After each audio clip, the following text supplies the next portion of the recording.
વડોદરાના અટલાદરા વિસ્તારમાં આવેલી ટ્રી હાઉસ સ્કૂલ વિવાદમાં આવી છે। આપને જણાવી દઈએ કે ટ્રી હાઉસ સ્કૂલ સીબીએસઈ બોર્ડની શાળા છે।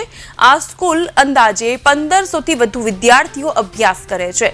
સ્કૂલના સંચાલકોએ બોર્ડની મંજૂરી વિના જ અમદાવાદના રમેશ દેસાઈને શાળા વેચી દીધી હતી। સમગ્ર મામલો સામે આવતા જ ટ્રી સ્કૂલના સંચાલકો વિરુદ્ધ લેન્ડ ગ્રેબિંગનો ગુનો દાખલ કરવામાં આવ્યો હતો। હવે આ મામલે શાળાના સંચાલકો સામે કેન્દ્રીય માધ્યમિક બોર્ડે કડક એક્શન લીધા છે।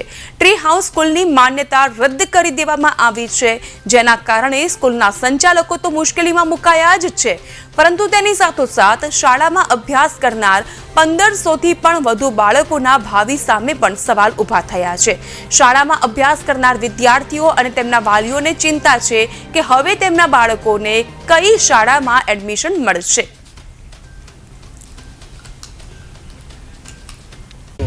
તમે જોઈ શકો છો કે વડોદરા ટ્રી હાઉસ સીબીએસઈની માન્યતા રદ કરવામાં આવી છે, જે આપણને ન્યૂઝ મળ્યા એવા વખતે પેરેન્ટ્સોના ઘણા ફોન આવ્યા। પેરેન્ટ્સને આજે સાથે રાખીને પ્રિન્સિપલને અમે રજૂઆત કરી છે, પણ પ્રિન્સિપલ સાહેબ પાસે કોઈ જાતનો એવો ઠોસ જવાબ નથી કે જેનાથી પેરેન્ટ્સને સેટિસ્ફેક્શન મળે।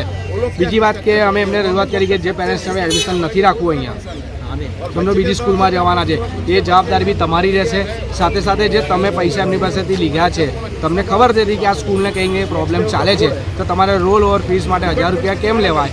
આ તમે લીધા છે એ તમારે પાછા આપવા પડશે। સાથે સાથે ઓનલાઈન બુક્સના જે 7400ની આસપાસ જે રકમ આ લોકોએ લીધી છે બુક્સની, હવે બીજી સ્કૂલમાં જશે તો શું એ ચાલશે બુક? એ પણ જોવાનો વિષય છે, તો એ પૈસા પણ સ્કૂલ તરફથી પાછા આપવામાં આવે એવી અમે માંગણી કરી છે। આજે અમારું ભેગું થવાનું કારણ એ છે કે આગળથી જે પ્રોબ્લેમ આવ્યો છે કે સ્કૂલ જે રન થઈ રહી છે, લેન્ડ ગ્રેબિંગનો મામલો છે અને જે પ્રોબ્લેમ થયો છે એની લીધે એડમિશન 9 અને 11ના એ લોકોએ શિફ્ટ કરવાનું કીધું છે, પણ 1 to 8ની કોઈ ક્લેરિટી આપી નથી।